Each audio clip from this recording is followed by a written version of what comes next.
Weather coverage you can count on with Alabama's weather anchor of the year, WAAY 31's chief meteorologist Kate McKenna. Well, that severe thunderstorm watch was allowed to expire. In fact, it was canceled a little bit early in the sense that we didn't really have much activity as that watch was still in effect. But now take a look at the WAAY 31 Storm Tracker early warning radar network. Strong storms, nothing at severe limits currently. So let's put a track on a few of these stronger storms for you. We'll take you back up to Lincoln County. This little section here is tracking towards the east at 35 miles per hour. Fayetteville, we checked in earlier. Let's check in again. We still expect this storm to roll in over the next 10 to 15 seconds or so.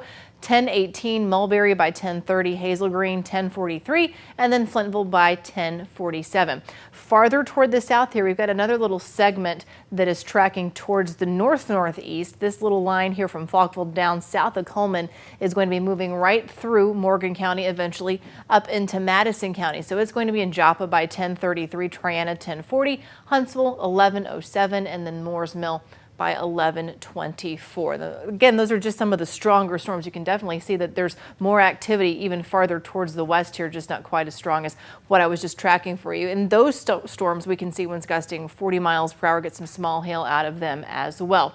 Look at the slightly wider view, and there's still more activity here west of Birmingham that's going to be tracking up into Winston County and eventually back up into North Alabama. So we've still got an active night here until we really still see this instability dropping off and storms start to weaken. And I wanted to show you this view here from Alabama A&M because as we're looking north along the parkway, we're looking towards that storm up into Lincoln County. So you can see the lightning off in the distance there occasionally on the WAAY 31 Thompson Roofing and Construction Skycam network. Our temperatures very mild. I'd call it warm for this time of night. We're at 74 degrees right now, but I can tell you that we're going to be cooling down as we get into the end of the work week. That's because we've got a cold front that's going to be passing. So let's go through the rest of tonight. Here's 10 o'clock.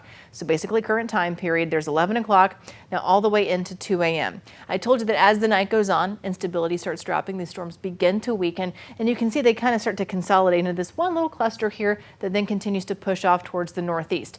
So that's round one. We've been talking about storms tonight and then storms tomorrow.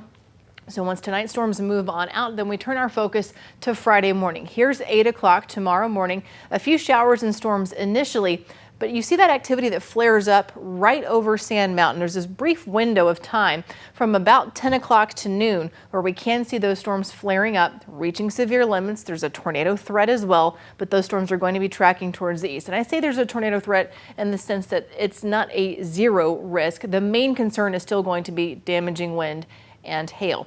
As those storms keep on pushing out into northwest Georgia and East Tennessee, spotty showers and storms still possible, but as we go through Friday night into Saturday morning, it's just a lingering shower. Nothing severe expected any longer once we see this cold front come through. So 75 degrees tomorrow afternoon. You'll start to feel the difference in the air once this cold front passes through the second half of the day.